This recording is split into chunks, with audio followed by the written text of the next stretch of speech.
What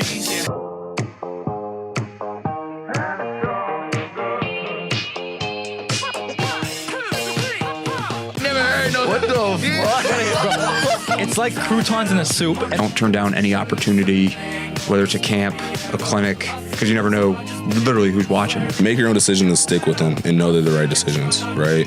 And even if they aren't right, don't regret them. He didn't know creatine existed. So you got him some creatine? He's like, oh, yeah. Lift heavyweight. Shipped across the border. I shipped across the border. Shipped across the border, man. Welcome back to Shipped Across the Border.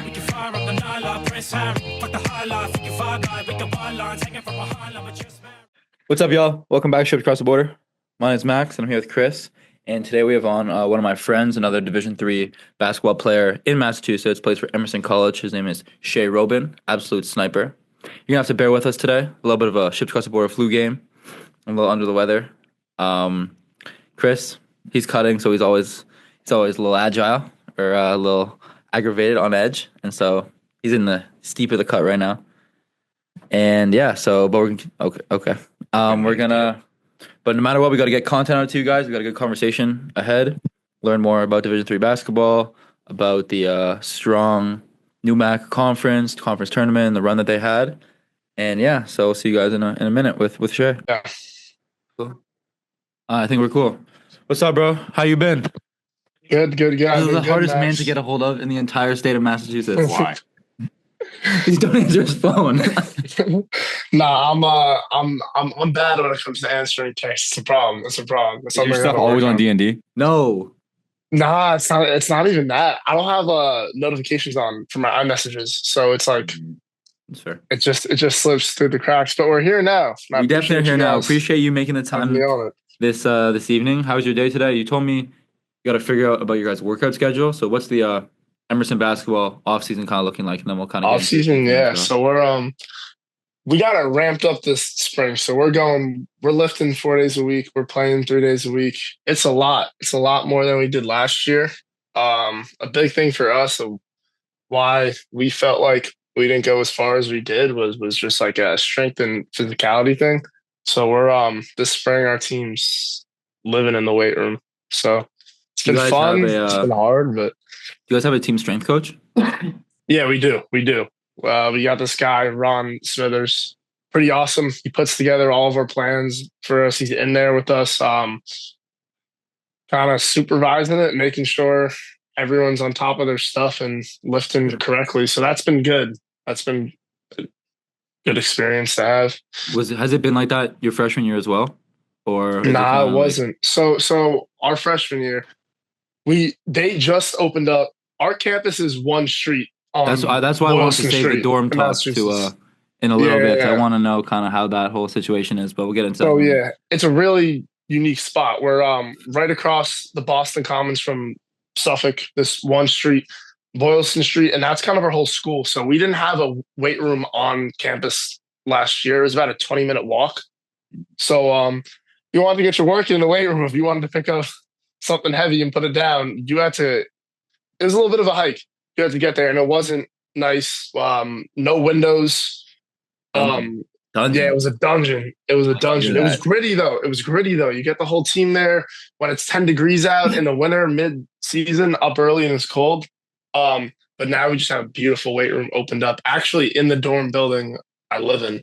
So I'll just hop in the elevator and go get my lift in. It's dope. Can't complain. It's awesome. Pretty similar to what we got going on. So I mean, so we had a coaching change. So first year, our head coach was this past year. Last year, we also have a first year strength conditioning, I guess, I don't know what you call them, like supervisor, like the head of strength conditioning. So last year we had a bunch of different athletic trainers, and one athletic trainer like kind of ran that with all the teams. But now we have a specific like guy, Coach Joe, who does all of our strength conditioning. So that's been awesome. We've been in there. Yeah. So our off season is we're 3 days a week in there doing some ridiculousness. Like we're doing something. The method, bro. We're doing something called we're in a 1x20 phase right now. Okay. So we got 20 different exercises, each one 1x20, and he sets the weight. So if you can't do 20 straight, you just put it down and then you pick it back up, and it's full body pull-ups, front squat, lunges, bench press. Minimum weight on bench press for 20 reps is 45s, but if you get to 45s for 20, then you have to go 50s. And it's just serious. Should we tell him a nickname for it and believe it? No, we're not telling him. No, we're not. I'm not repeating that. But he's trying to train you guys to go to war. Yeah, and then we also have a don't put the barbell down day. So it's like we'll load up like 65, 70 pounds on a barbell, and we'll do cleans, upright rows, shoulder press, back squat, rows, and RDLs without putting the barbell down. Again, same weight for everybody. So you got like Sam, this guy who's been in America for like 4 or 5 years from Ghana, one of the strongest guys I've ever seen in my entire life. Then you have like our point guards all doing the same amount of weight. So it's like everybody's got to get to the standard, and you got to like really push yourself in order to kind of meet that bar, which has been dope. And then we actually have pickup like once a week usually on Fridays when we have like recruits and stuff come through. But our team joined a spring league. So there's like a men's league, like 20, 30 minutes away, which has been dope. And like the whole team is in it. So that's been dope to kind of like, our first game, there was a guy who played for Davidson, 6'10", and he just came on, played for the other team. And it got kind of close at some point, so we had to throw out a full court press and like our full court press back into our special zone, and we kind of had to do some stuff. Okay, so you guys were hooping for real. No, that's awesome. So we're hooping for real. So that's also I guess we're playing 2 games a week in that, so it's also like 3. So how's that vibe been for you guys? Because we're Division III level, we don't have those summer tournaments and all that. Our season ends earlier, longer for other people, and then you're looking at a long block of time till you're back to practice, till you're back to wearing that jersey. How's that been for you guys? That vibe? Like, are people like in next season mode right now, or is it kind of just like, shit, we got to lift because we're told we're supposed to, and we're goofing around? It's supposed to be us asking you the questions. No, I mess with it. Honestly, I think we have a good group of core guys returning. Like as our team, as the season kind of went on, let's just say the structure of the team kind of changed as the year went on, and so the people who finished the season out on the team and like were a part of the kind of success that we had throughout the second half of the season are a lot of returning guys. And so a lot of those guys maybe didn't have a ton of opportunities at the beginning of the season. And so as the season went on, roles opened up and kind of people took advantage of that. And so now a lot of guys are really looking forward to like next season, this offseason to obviously get stronger, get better, build chemistry and stuff, and then obviously add a couple of recruits, and then hopefully we can make a even deeper run in our conference tournament. What about you though? How are you guys doing? Sure. I know that you guys, from our previous conversations, you have a decent amount of turnover this year. A couple key guys graduating. So what's kind of the vibe around your squad?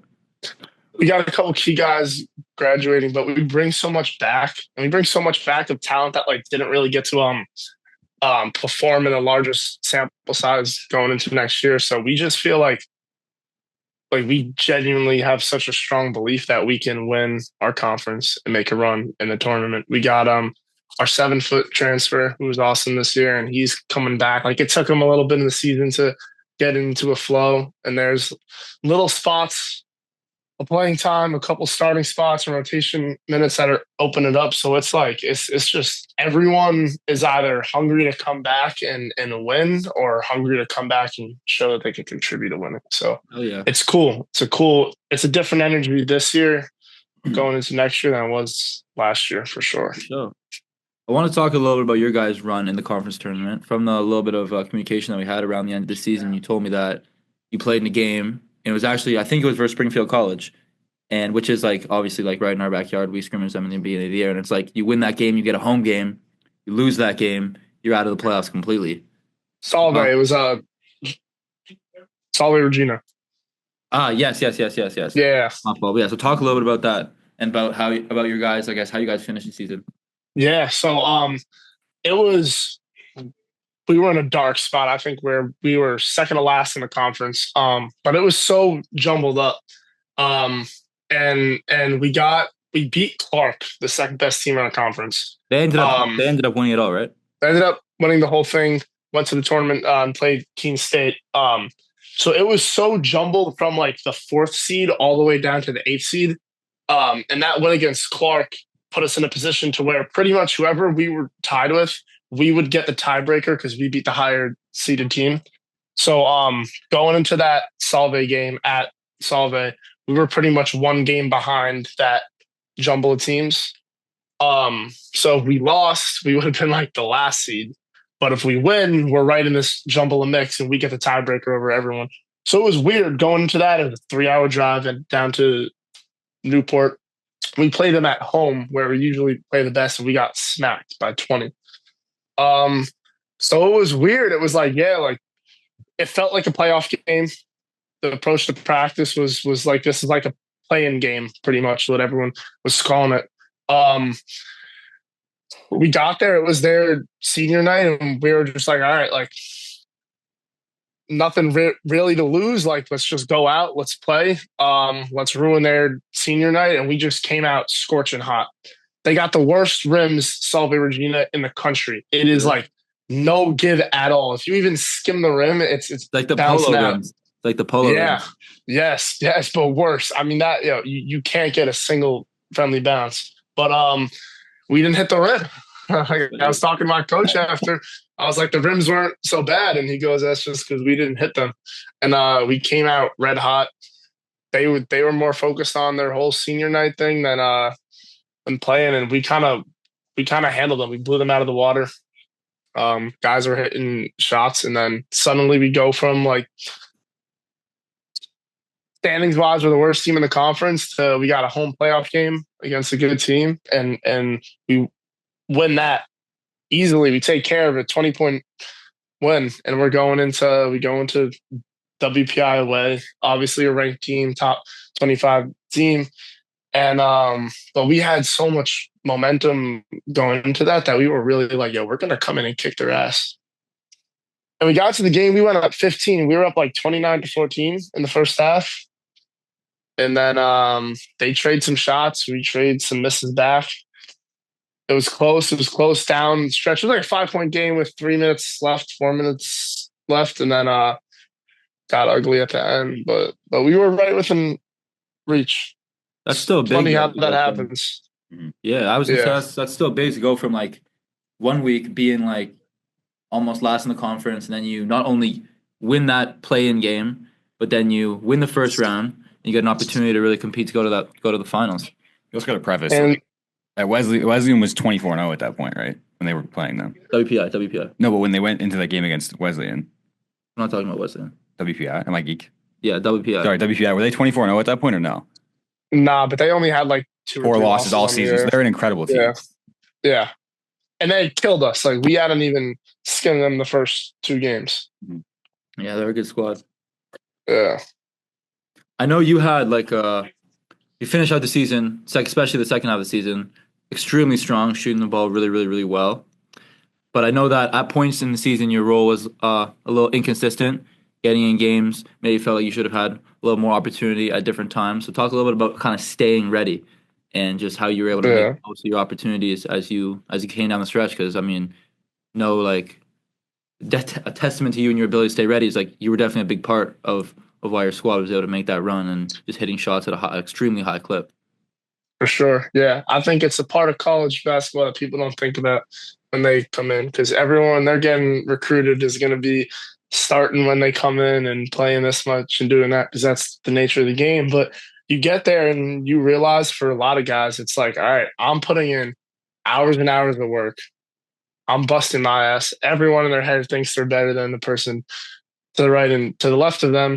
And then sometimes you might not really have that much to show for it. Maybe a few minutes here and there for some guys. That could look like 10 for some people. It could look like 0 for a whole season. So what a lot of it came down to is like I can't really control the opportunities, but I can control how I approach the game. I can control, am I prepared? Do I know the scout? Is my body feeling good? Am I eating well? So I really tried to make sure my brain was focused on that. And that gave me the confidence to know that when any opportunities would come, and they did at the right time, I was prepared. And there wouldn't be a situation where I was so in my head that when an opportunity came to me, I wasn't ready to take advantage of it. So my motto was, if I was going into a game and I didn't know if I was going to play, 3 minutes, 5 minutes, whatever. I was like, I'm going to approach this as if I was a starter playing 40 minutes. How would I approach that? How well would I know the scout? How seriously would I take my sleep the night before? All that.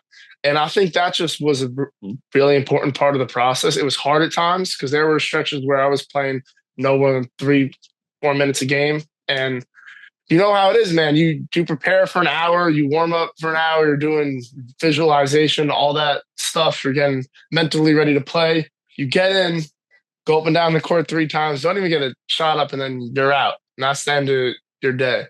And you're just like, damn, I did all that for what? But then it was Coast Guard. We had a game where I came in and I hit a 3 in the corner early and grabbed a couple offensive rebounds and tip-ins in a short span. And that little spurt kind of gave me some extra minutes. And I think I finished with like 12 points, 5 rebounds, 5 assists. And up until that point, I think my season high was 3 points. Yeah, really scored much at all or contributed much. But that game where it was just the ball found me in a short period of time off the glass, and then from there, I just kind of built together a stretch of good games. Yeah, bro. Those moments, like where you have a kind of that breakthrough, like you said before, maybe you prepared hour, 2, 3 hours, then you get those 3 minutes, and you're like, well, I wasted all that time. I didn't get the opportunity I wanted to. But it's in those moments where you kind of have that breakthrough moment where it's like can't speak. I'm a little bit sick right now, so you have to bear with us. I've been in bed. Nah, you're good. You're good. But all of that work was all accumulated to that one moment. So those are some real good feelings. You got anything? Yeah, not for sure. Yeah, I was going to ask. So you said one of your focuses in the offseason right now is the weight room. Are there other things that you're trying to add to your game or implement for next season to try and help you elevate your position or play better overall? Yeah. Overall, I would say defense is a big thing. I want to be able to pick up full court. Like if my guy has the ball, if we're in a press and we deny the point guard and the 2 or the 3, whoever I'm on, they inbound the ball to him. I want to be able to sit down and lock up full court.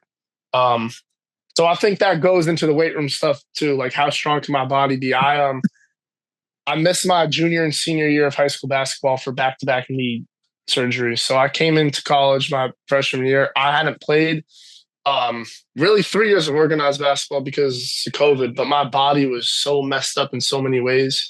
I didn't know how to move. I didn't know how to trust it. But with a lot of credit to our athletic trainers here, I've gotten my body back in a place where it feels good. So I want to be able to lock up. And then honestly, my goal next year is to be the best shooter in the country. Like I want to do what I already do at a level higher than anyone else. So whether it's coming off of doubles with a guy on my hip and I feel some space and I'm shooting it anyways, really whatever it is, I want to, that is my goal.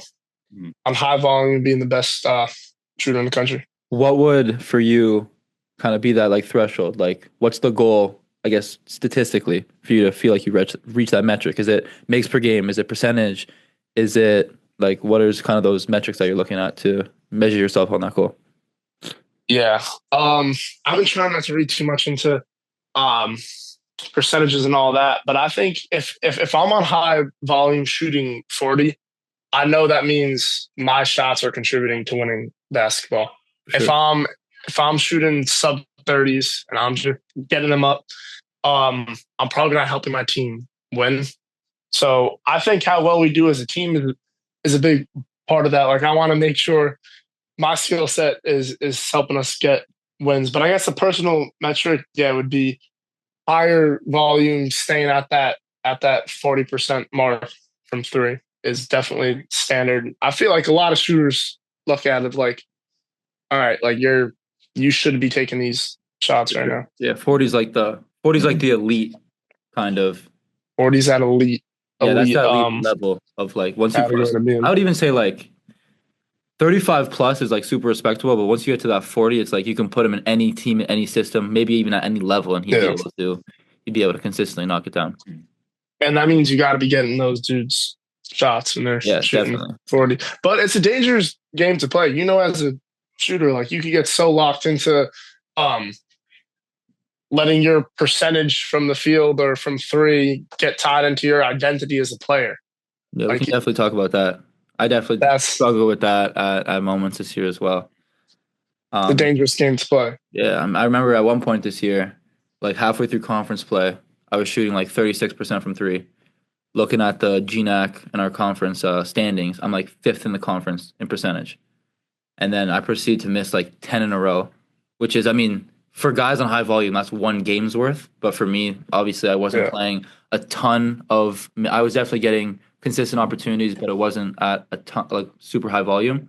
And so that was maybe over 5-6 games, and I ended up dropping down to like 25, or even I think at one point it was even like 24, 23%. And then like that really starts to like weigh on you. Every shot you shoot after that is like, I got to make this to increase my percentage, and it really starts to kind of mentally mess with you. And then, I mean, fortunately, I hit a couple towards the end of the year that brought me a little bit higher up, but like it still definitely weighs on you. So I definitely know what you're talking about. Yeah, and you get stuck in that like, oh shit, am I a 30% 3-point shooter? Am I this percent 3-point shooter? Like, nah, you're just a good shooter. Like your percentage should not be tied in with your identity. I remember I had a teammate in high school who he could shoot the ball very well, and strap it. But he was starting out the season shooting like under 30% from three. I don't know how it was, and he was such a level-headed guy. And I remember he would always say like, "Nah, I'm not shooting. Like I'm a 40% 3-point shooter shooting 25%. I'm not a 25% 3-point shooter." And he got hot in the second half of the year, and by the end of the year, he was. I don't know if he hit 40. He would say he hit 40, but he was somewhere around there. And I always thought that was a really good perspective of looking at it. Like, this is just, I'm observing this sample size of shooting by itself and not tying that into every other shot I've taken my whole life. For sure. It's also like the percentage is also so misleading because, for example, like I shot 30%, like just around 30% from three. Like when it was all said and done, there were points where I was shooting. I mean, I was 1 for my first 10, but then I was like 9 of my next 15. Like it's super ebbs and flows. But overall, it was around 30, which is again like I feel like I'm a better shooter than that. But when you're looking at like, I mean, obviously like comparisons a thief of joy. But as someone who's competitive, who just looking around and like you see other guys in the league shooting X, Y, Z, or like when you get the scouting reports and you see like, oh, this guy's shooting 40%. But so you really think about it, it's like a guy shooting 40% who might be like 8 of 20 on the year, and that's 40%. Yeah, quick math. But that guy, all of his shots are wide open, versus like let's just say I was whatever at that moment in time, but the shots that I'm shooting are like you said, guy on my hip or super contested, coming off a stagger, and the six, which are the degree of difficulty of those shots are way more difficult. So it's like you can't compare yourself to other people and how they're shooting when you're shooting different quality of shots, you know? Absolutely. Yeah. You can't. And I remember I started out this year, I think I went 1 for 11 from three to start, which was brutal because I wasn't. It was like, oh, any opportunity I got, I'm just smoking this. Like I'm just aiming for the rim at this point.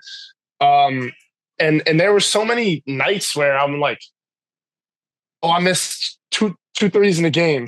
And I'm like sitting back just playing it over and over in my head. Like, oh my God, how did I miss that? If only I made that shot. Like, can I not shoot now?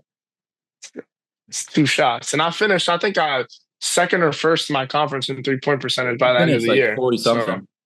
So, yeah. So it all changed. Just especially when you're level-headed about it. Not on super high volume, like 1 or 2 makes could like jump you 10%. Like you could literally like be going from, oh, he can't shoot at all, to like he's an elite shooter with like 2 makes or 3 makes percentage wise. That's why I think like the percent, like I'm an analytical person. I feel you're an analytical person as well. And like just obviously we're both trying to work towards getting away from that, just focusing on makes, not percentage, and just how total impact towards the team. Do you actively ignore stats for a period of time? Maybe if like you say you're having a bad shooting week or month or whatever, do you just actively take your eye off the prize in that sense? Like where you just start ignoring your stats? Or I think I did that for the first time this year because part of it for me was my sample size is so small right now. Like, what am I looking at my stats for? I'm like comparing it to who I don't like. My coaches don't like no one's looking at my stats right now. And I think that gave me a really good peace of mind to be like, there was a point where I was probably shooting like 8 or 9% from three. So I was like, all right, can't really get much worse than this. Like, I'm I'm cool with misses at that point. There's not much to mess up, and I think that changes how you shoot a lot. When you're shooting a shot, stepping into it to hit the shot versus to not miss are two very different things. Like, you're just more focused, your brain's way more engaged on the make, as opposed to if you're thinking about not doing something, like if you're, oh, I hope I don't miss. Nah, like your subconscious brain is like thinking about a miss. For sure. And then you clank the front of the rim and you wonder why. Even though you can shoot 95% on the gun. It's different in the game. Super different in the game. I remember. Yeah. So I think to end the season, I missed like 10. So once I like hit a couple in a row, was shooting the ball really well when we got back from break. Then I missed like probably like 10 in a row. Percentage was dropped like from 36 to like 27 or whatever. And for like one of these like metrics I had in my head is like, if I ever get to like 25%, I'm ass. Like, just like I'm ass. And like that, I just felt like I had this like fear of like whatever, like missing one thing, but like if I just get to that 25% mark, like I'm like, that's ass. And I was trying like so hard to like, I was like running from that type of thing mentally. And then my dad came out to the last kind of two games, to our last game of the season, and then to our first round playoff game. And we had a conversation. I just remember like kind of like just accepting like I'm gonna go in the next game. Well, my dad told me the first thing, like as we're walking into the gym, he's like, I don't care if you make shots or miss shots, just don't be a bitch. Just just shoot them. Like just don't play like a pussy. And I don't know how much that I'll have to bleep out, but it really like kind of like, and me and my dad have like that's my best friend. So like I didn't take that in a negative way. I'm like, yeah, like I really need to risk it. And I really accepted the fact that like if I miss, because at the point I was like, if I miss one more shot, I'm gonna get to that 25% mark. And I kind of just accepted that. Like, I'm going to go out, and if I have an opportunity to get one up, I know that I'm a good shooter, and I'm out there to shoot, and my coach has confidence in me to make those shots, and that's why I'm out there. And I'm going to shoot it. And if I miss that shot and it brings you down to 25, I eliminated that kind of fear. And I stopped running for that, and I kind of embraced the position that I was in. It's like, I don't care if that doesn't, even if I get to that point, that doesn't represent me as a person or as a basketball player, as a teammate, or as anything. And I think that freeing kind of mindset of like not running from it anymore. I mean, I never ended up reaching that, and I hit my next couple in that playoff game, which was dope, and obviously finished the season on a high, which is awesome. But I think I was only able to do that because I kind of just embraced that fear. You got to not give a fuck. I want to shout out my teammate Lucas Brenner. Kid can shoot, and last year he shot like 26% from three. He's a really good shooter and a high volume too. He made like. He was probably top 5 in our conference in threes made while shooting 25%. So you can only imagine how many he took. This year, he shot 40 something, like 14% jump from three, which is ridiculous to make in a season. And I asked him what he thought the biggest difference was. I was like, did you change your mechanics? Anything else? He was like, when I came in games this year and I missed, I just didn't care. I just kept shooting. And whereas the year before, he kept saying, he was like, I feel like almost like when I get open, I'm like, fuck, I have to shoot this. Versus he was like, all right, I get to shoot. Like, I'm gonna shoot. I don't care if I miss. I don't care what happens. I think it's so mental, and there's different ways for everyone to get to that place where you don't care. But and a lot of that's having coaches and teammates around you to have the confidence in you. But like, what's going to happen if you miss a shot in a basketball game? World's not going to end. World's not going to end. And yeah, fortunately. And you got an opportunity to make that shot. Like the Wayne Gretzky quote, the most cliche one. Like, you had an opportunity to shoot, and the fact that you shot that one, missed that one, so you got another opportunity to make the next one. Odds go up after you miss within the next shot. For sure. I want to go circle back a little bit to living in downtown Boston, and what's that kind of like living in like a city. Like you guys don't really have like a campus at Emerson. You really like are in like the heart of Boston, of downtown. I remember I went to when me and Alex when my went with my girlfriend to stay downtown Boston for like a for a weekend. We actually like literally stayed on their campus. We stayed in the Moxie Hotel. I remember talking about that. And then my boy was playing at Tufts, or he's still playing at Tufts, but they were playing at Emerson. And I'm like, bro, that's literally a minute and a half walk from my hotel. I'm about to tap in, and this is before we even met. Like this is just like kind of like a red string type of thing. But I just thought, like, what's your thoughts on just living in? How has that experience been?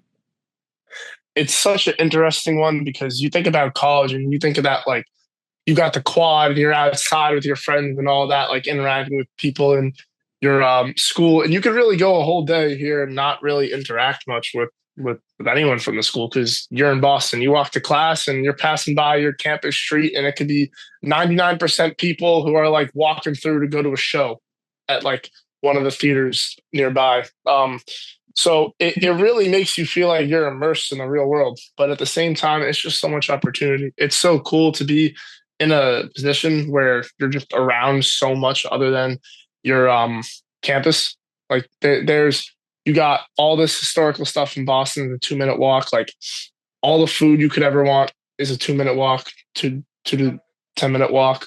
The nightlife socially, like endless opportunities, people from other schools and people that have passion projects going on, creatives and all that. There's just so much opportunity to interact with the city. But you do lose that campus feel, like in that connectiveness of a community in school. There isn't a ton of that, but I wouldn't trade it for the world. Do you live in like a hotel type of thing, or is it like a dorm? Because we have a buddy from our previous school. So Chris and I played together at our Medaille University in Buffalo, and then when that school shut down, we ended up both transferring here. Chris decided he didn't want to continue with basketball. I obviously decided that I wanted to continue with basketball. But one of our teammates from Medaille who transferred to John Jay in New York City, which is kind of, I feel like, a similar college experience in terms of like campus and stuff. He's playing ball there, and they just actually went to the tournaments here as well. Shout out James. But he lives in like a hotel. Like his dorm is like a hotel room, and I thought that was kind of unique. And obviously, I see your room looks mad nice. We were talking a little bit about before with the records on the wall and stuff. But are you living in a dorm, or how does that living situation like? It's a dorm. It's a 14-story dorm, so it's pretty much like apartment style. We got like 6 people in a suite. We got a common room, like couch. We got our TV in there, all that, and it's I would say it's more like an apartment than a hotel. There's no room service to order food, but it's cool. It's not like that like condo style dorms that I guess you see on a normal campus. Yeah, like I take the elevator up 12 floors, up and down every day to get to my room, and to go down to the gym too, because our like basketball court is in that same building. So, Oh, so you live in what's it called? The building called again? Piano Row. Yeah. So you live in Yeah. that type of. That when I was there, like that. So the gym is like the basement floor, and then Yeah. there's like that's the weight room. That weight room is new this year. Yeah. Good. Yeah. Brand new. Like then- probably was put in like a month before you came. Really, that's dope. It's a really nice space. How many different like do all the residents who live on Emerson campus live in that one building, or is there other dorms style living as well? We got 4. There's like a freshman dorm, and then they got a dorm with like smaller suite groups. They got 2 dorms with like smaller suite groups all on that street, but all that same apartment style, 14 floors. So you got like a fourth of the people who live on campus are in like pretty much each of those dorms. So you're for that part of it, you are like right on top of each other in the school. And it gets some people to our games because like it's like, all right, you It's you in your literally basement. live Literally in your basement. But in your basement. you go to practice literally in your basement as well. Yeah, I got days where I don't go outside at all because we got like That's we crazy. got like a grill in there too. So it's like I might go wake up, get like a breakfast sandwich at the grill, go to practice, weight room, shower, get lunch there again, and it's 10:30 at night, and I'm like, yeah, I haven't seen the sun. which is That's crazy. crazy. It's everything I I need didn't right know there. that building was like dorm style. Is that Yeah. does every residence have a cafeteria? Or Nah, just ours, and then we have like our main cafeteria. But it's like a grill convenience store kind of thing. You get like a burger, quesadilla, that's in your breakfast building? sandwich. Yeah. But then there's like a main cafeteria that's somewhere else on campus, where like Yeah, everyone but uses like like the meal plan. 2 minute walk away. Okay, But some people still are late to practice, which is crazy.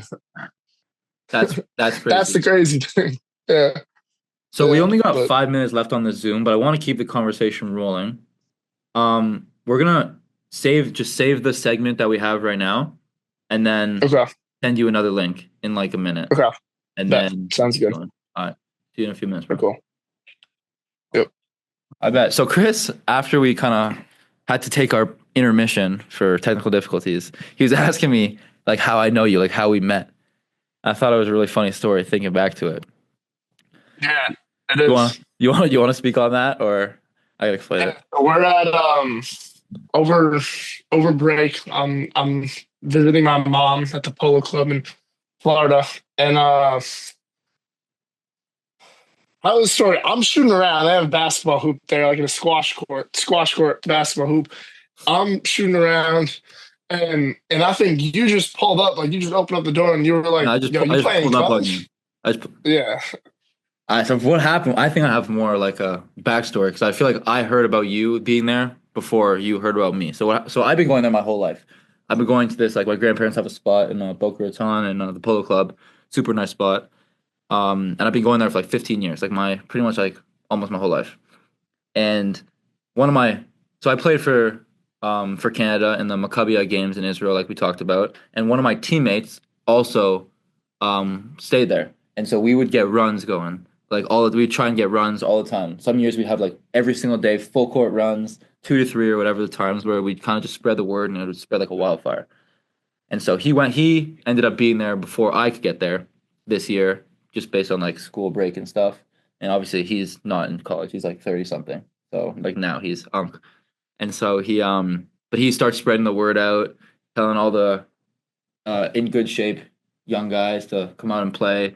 We're trying to get runs going for the week. And he calls me and he's like, "Yo, you got some comp this year. Like there's another guy, he plays out of college, another D3." I'm like, "Oh shit, like I'm hyped, so I can't wait to go there." And then I get there and he's like, "Yo, we got like the other D3 guy, he's coming today." And didn't like no one else that we didn't know came. I'm like, "Okay, this guy's ducking." And then the next day, he doesn't show up again. But some random dude who like kind of looks like a hillbilly, and he was kind of decent. But he's like, "Yo, like tomorrow I'm gonna get this guy. He plays D3. He's a sniper. He plays at Emerson. Like he plays with Ray Allen's kid. Ray Allen's kid actually plays at Emerson, which we'll get to." And he's like, "Yo, he's gonna come tomorrow." And I'm like, "Oh, so this kid plays at Emerson? That's actually crazy. That's kind of close to my school." But didn't end up coming the next day. And then I'm in the indoor facility because it was like a squash court, like you said, with a basketball. making me look bad, Max. And then and I pulled out and I see a guy for like 6'4" shooting with an NCAA ball. Nobody's gonna have an NCAA spend $130 on that bright orange ball if I don't actually play in college. So I had to pull up on him. And I introduced myself and then started working out and stuff. And then we only actually hung out in person for like 3 days or 4 days. But I got to know each other a little bit and we've been talking a little bit since, just keeping track. I've been tapped into the Emerson basketball this year, which was fun because you guys had a good run, played some good comp. But that's kind of a funny story about how we kind of met. I thought another funny. What were you gonna say? You got it? I thought another funny story was the kid that pulled up when we were working out, whose mom was like, "Oh, like he has to work out with you guys, like he gets to be on the court," and he was asking us if we play for FAU. Thought it was so funny because he often was with us. He was maybe like a sophomore in high school, and he played king of the court with us. And we don't even have to say what happened. Yeah, he was bad. And he thought we were so cool. And it's so funny, just that perspective of D3 basketball, that to a random 10th grader in high school who doesn't really understand what any level of college basketball looks like. He saw us out there and he was like, "Yo, you guys play for FAU?" That's what I tell my friends. Like some of my friends will joke around. Like I'll be giving them shit. They'll be like giving me shit saying, "Oh, you guys," because we played University of Vermont like shortly after Yeah. After break, we lost by like 70. And it's like, you lost to Vermont by 70. Like, you played D3, whatever. I'm like, dude, if you came to one of our games, like, Yeah. and you had no idea you would think it's like low major Division One basketball, just based on your.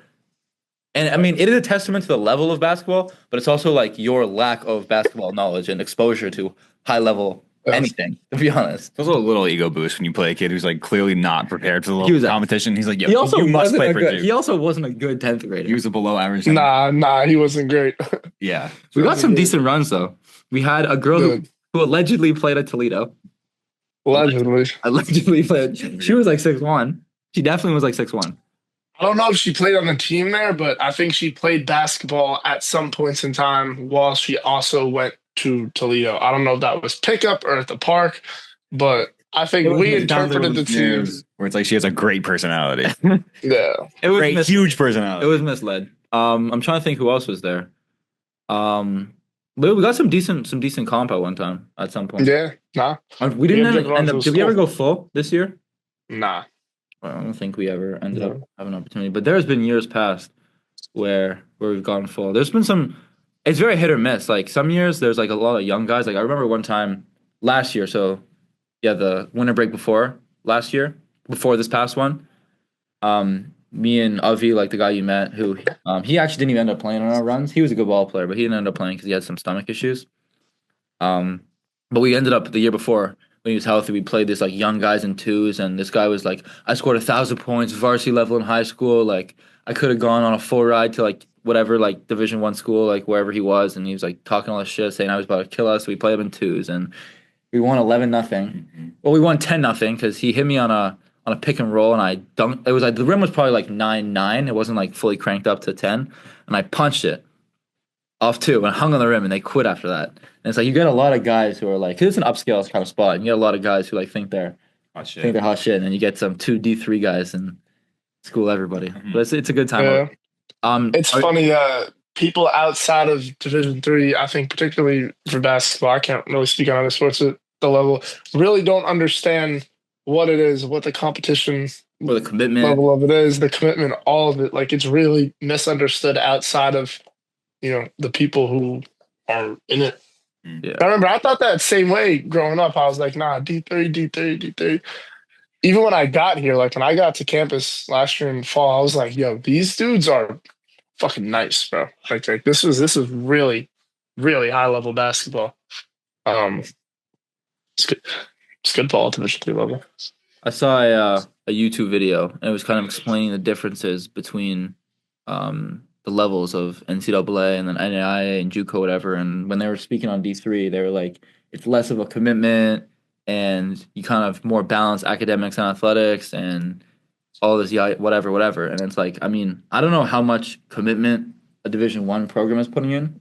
Like almost every single day, I'm at the facility from like 1:30 to 6:30 p.m. Like I'll go 1:30, stretch, get warm, be on the court 2 to 3, practice 3 to 5, then film 5:30 to like 6:15, get my stuff, maybe take an ice bath after, and it's like I don't know how much more commitment the other levels like could be doing. It's like super A, commitment, but B, just like it's work, it's a grind at this level.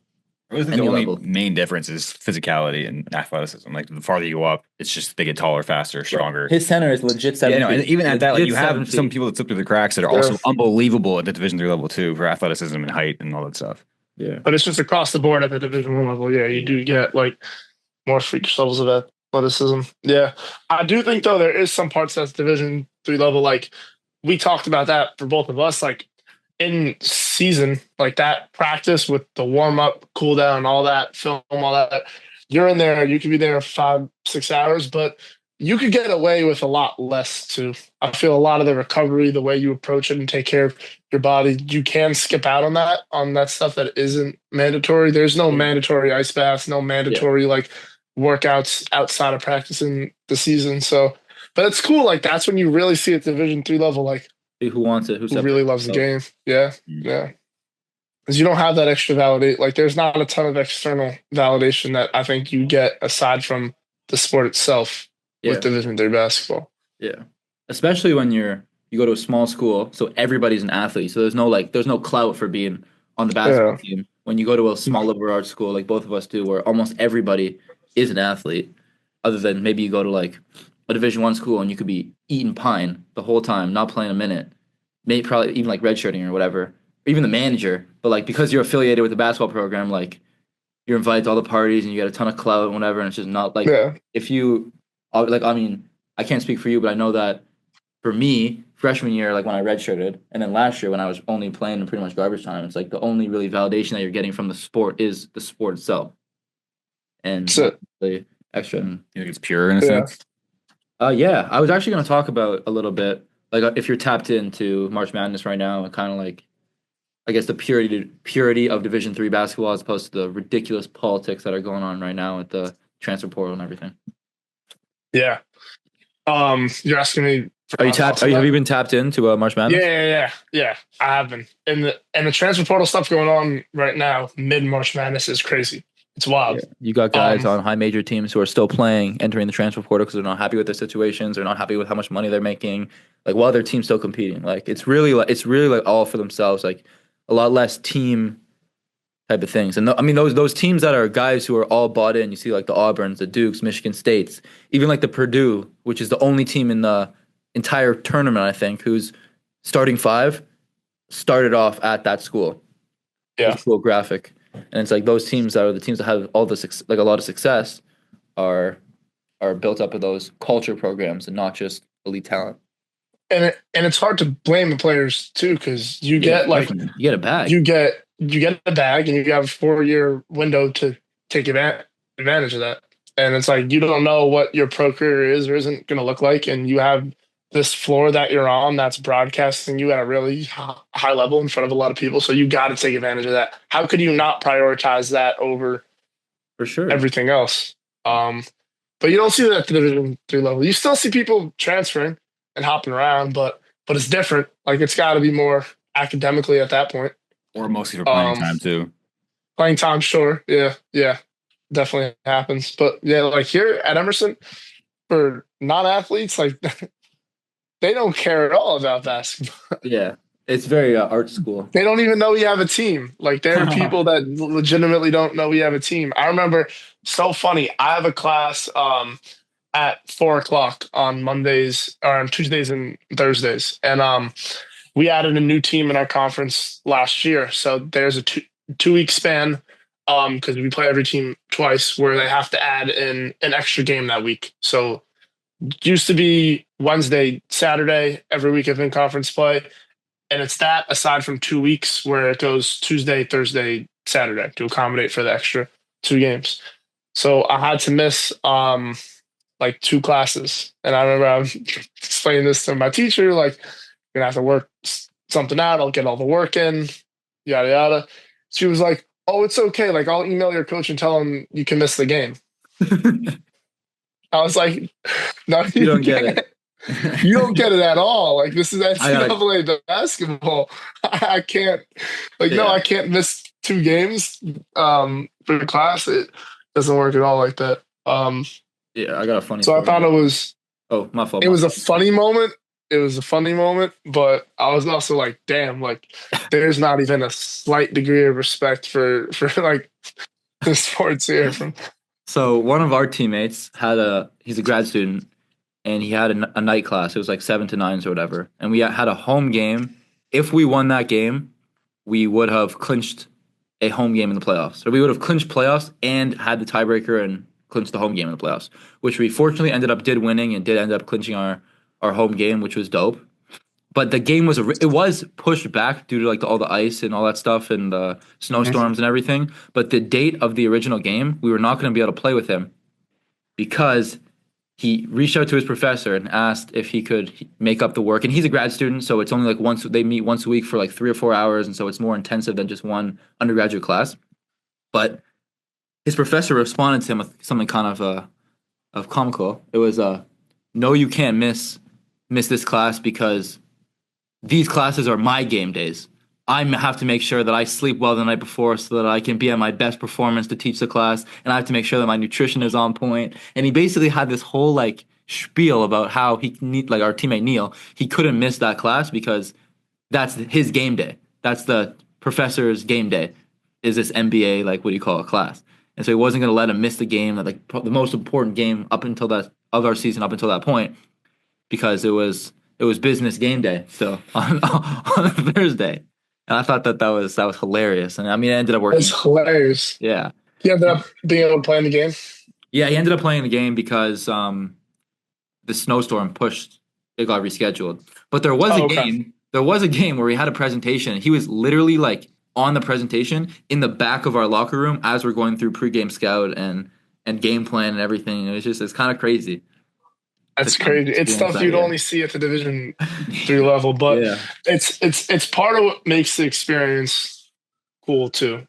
For sure. And valuable. That purity that we talked about, like it is pure love for like the game and winning too.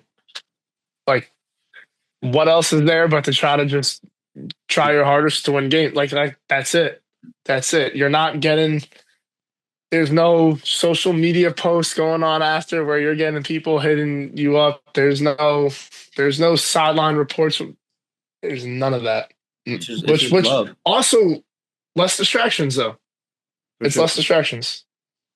I remember that like maybe about 3 weeks ago, I had a job interview for fortunately my current employer for this summer at an insurance brokerage, and the lady that I was interviewing me asked me how I was managing my NIL money, and how because it's a financial like insurance brokerage under the financial umbrella, and she was asking me and we were kind of had a conversation about it, and I kind of just gave her the whole spiel on Division III sports and like how it all works out and everything, and it was a really interesting conversation to have from somebody who's I guess only tapped into college basketball during March.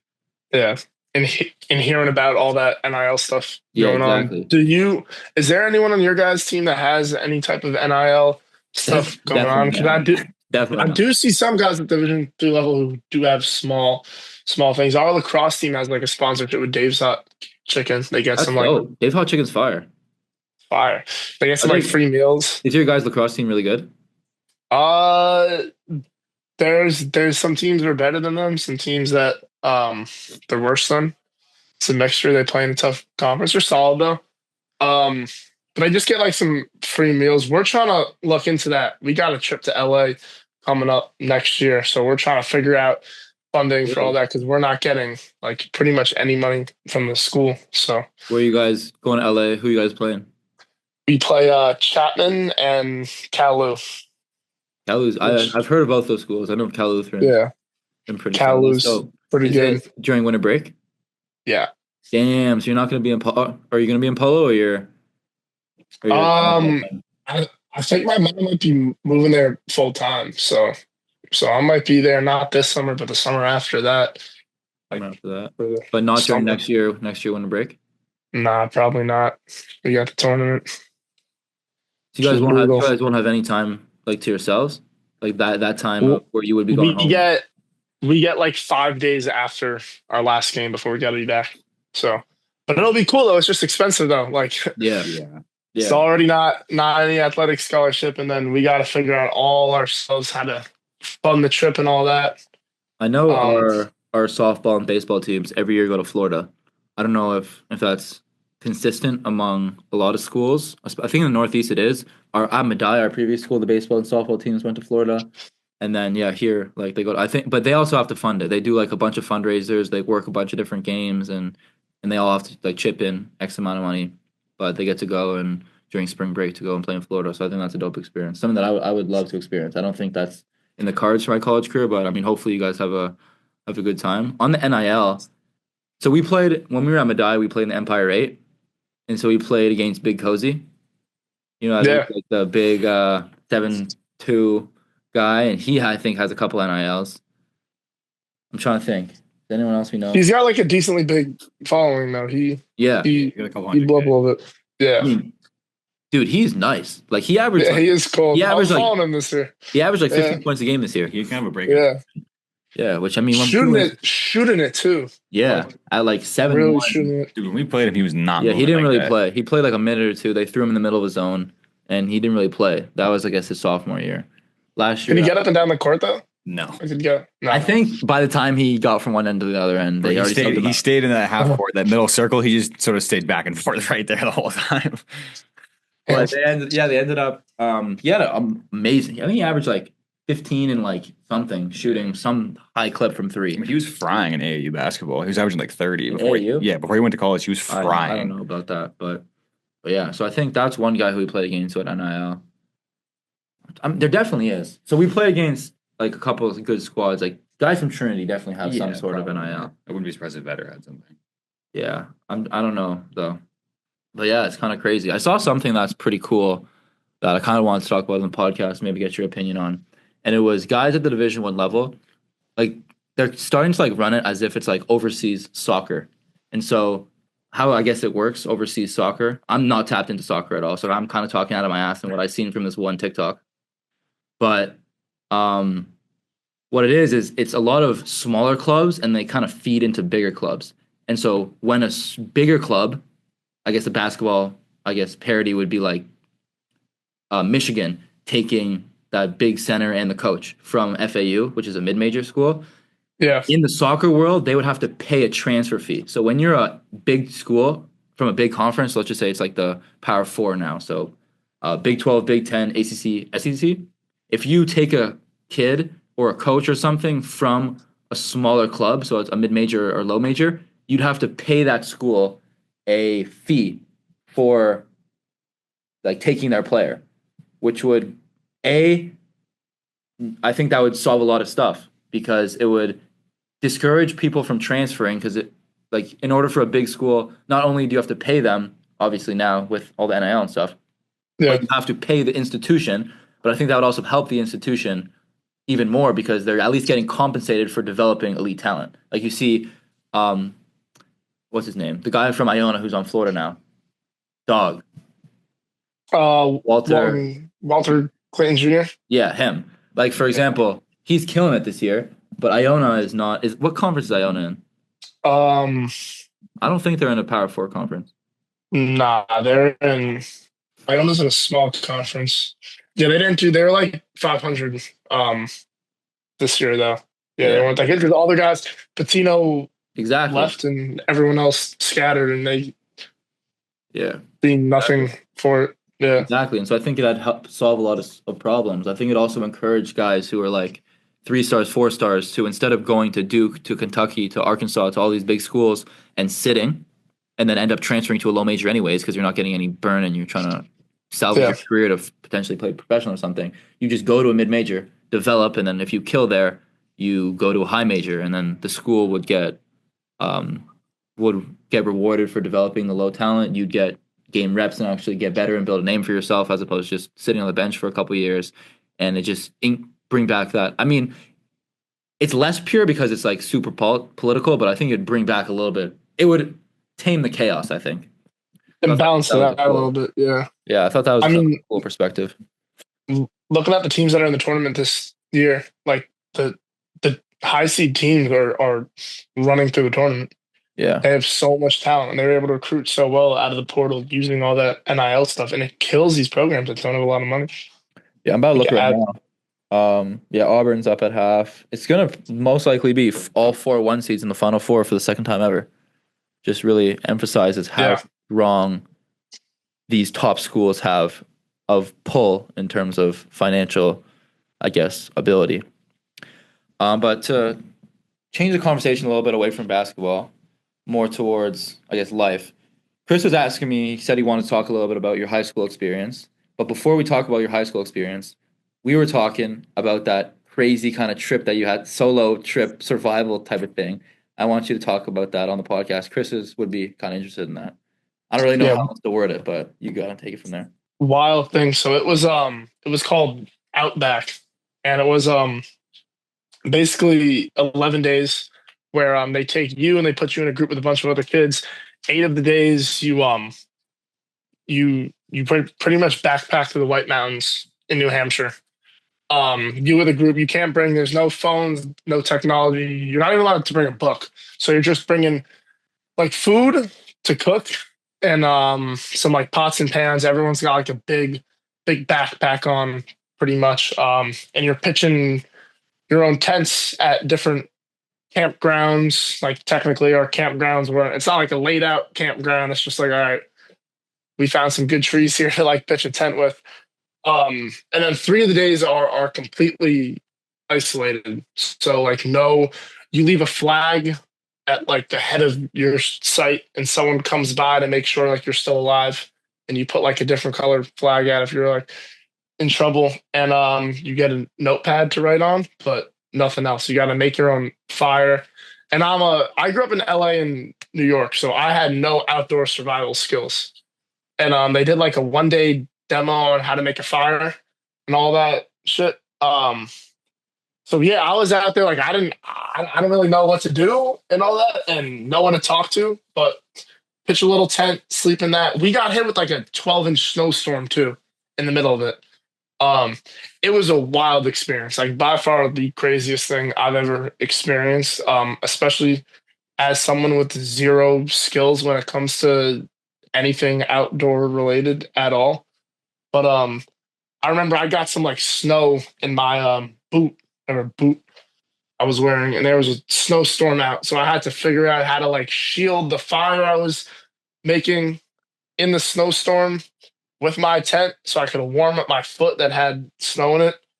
And it worked out fine, and I was cool, but it was just a wild experience.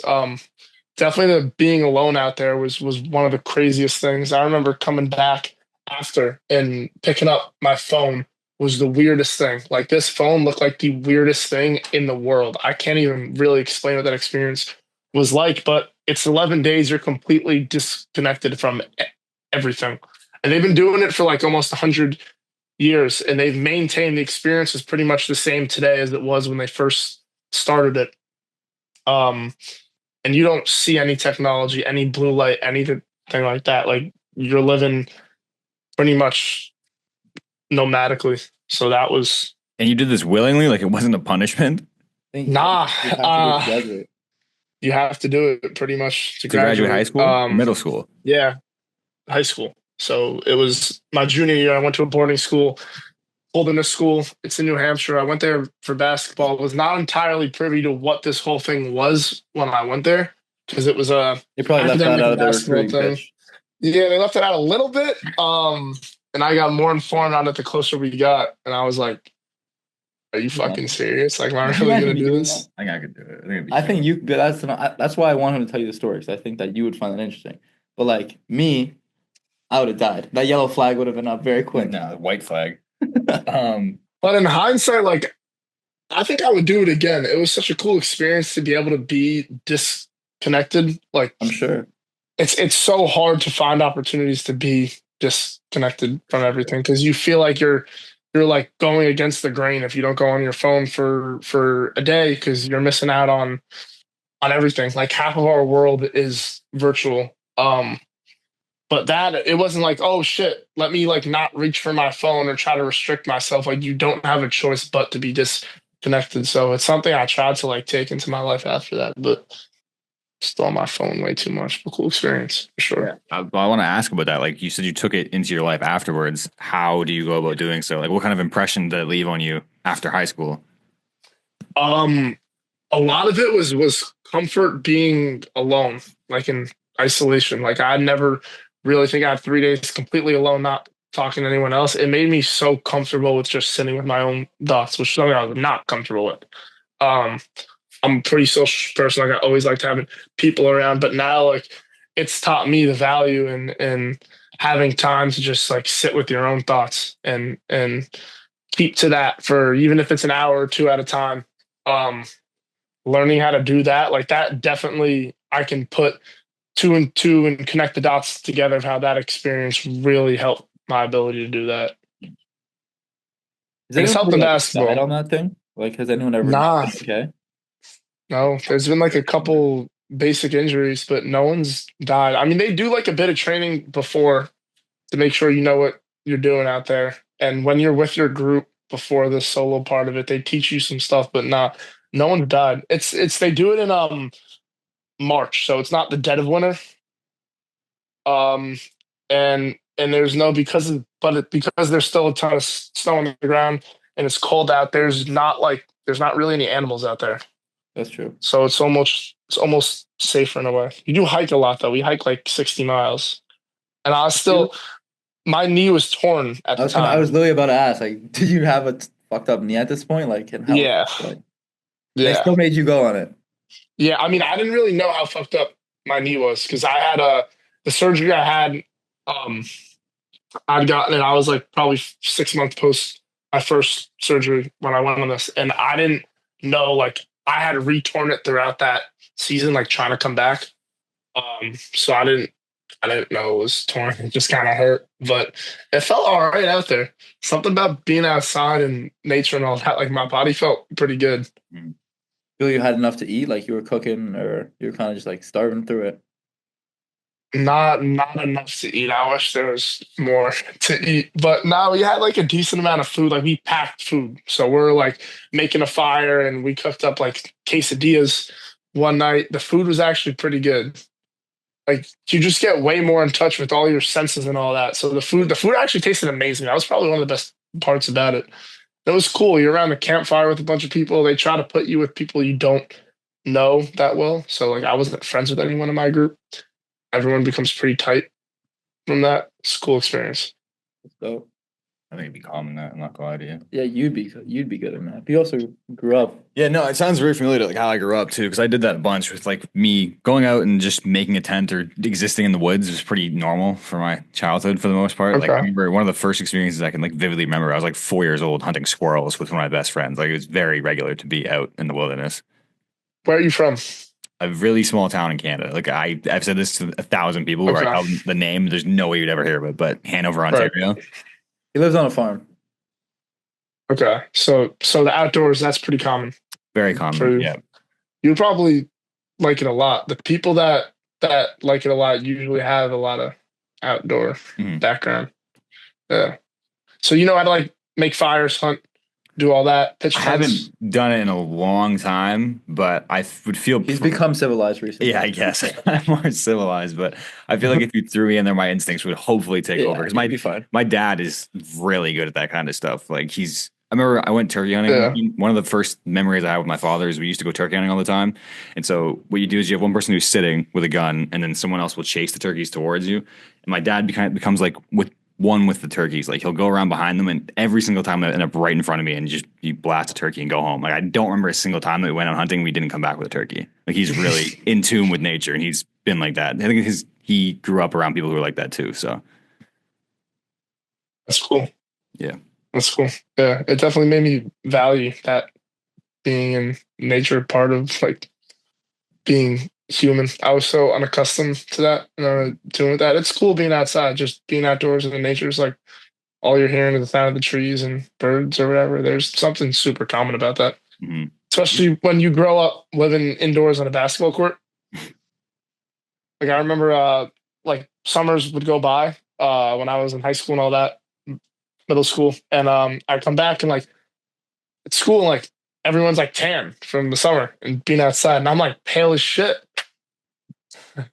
So I didn't go outside. I was inside in the gym. It's indoor sport. But that jumper was pure though. Jumper was pure. Yeah, nah, it was cash. Yeah. They might have had the nice tan going, but nah, my jumper was way more cash. Nah, not at all. Anything else? No, I don't think so. I think that's all we got for. We also only have 6 minutes left of Zoom free. Yeah, we're gonna need to fix it.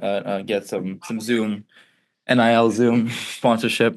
Figure some stuff out so that we can have more time to continue to talk to our guests going forward. But I appreciate you coming on today, bro. I appreciate you making the time. Nah, for sure. Yeah, appreciate you guys. Before we go, This is cool. what's your favorite ice cream flavor? Because yesterday we went to the grocery store and we all got like a couple different ice cream things. And I got a coffee, chocolate chip ice cream. And I like to this day I've always loved coffee ice cream, but I think coffee chocolate chip ice cream is the best ice cream. Really? Yeah, pistachio ice cream. That's a Pistachio ice rare cream. pick. Yeah. I think that's a Yeah. mature palate pick. It might be. I actually Yeah. had pistachio ice cream one time when it was super mediocre, but I don't think it was the ice cream. Really? It was the people. It was the ice cream itself. The quality wasn't that great. I think Yeah. green tea ice cream is also another one of those. Like, I had that too. Super mediocre. Really? Same place. Super mediocre. what's your favorite ice cream? Cookie dough. Cookie dough is fucking incredible. Child. I mean, The Ben and Jerry's ones where they put all the different concoctions. everything but the kitchen Some sink. of those. Yeah, some of those are ridiculously good. I saw one today. I on gotta TikTok. keep away from that. Dude, there was one on TikTok called Dirt Cake, and the top of it is just straight. It's an inch of Oreo crumbs, and then it goes into chocolate fudge. Oh my! Yeah, we saw some God. crazy flavors at the Stop and Shop in our town yesterday and stuff. Shout out Halo Top. Yeah, I almost killed I killed at least a half of this tub of thing today. Hopefully gonna. It's so easy to get there. Hopefully gonna It's cure my pistachio ice cream though. pistachio ice cream. That's interesting. I'm gonna have to try that. Give it a try. Give it a try. It's good. You gotta actually like good pistachios though. Like I love I mess with- pistachios. Yeah. I mess with pistachios. Yeah. I appreciate the time today, bro. For sure. Yeah. Nah, it's cool being able to catch up too. Hell yeah. Have a good rest of the Great to meet you, offseason. Chris. You too. Yep. Have a good rest Sure. of the offseason. I'm gonna connect with you soon, bro. Yes, sir. Have a good night. All right. See you guys.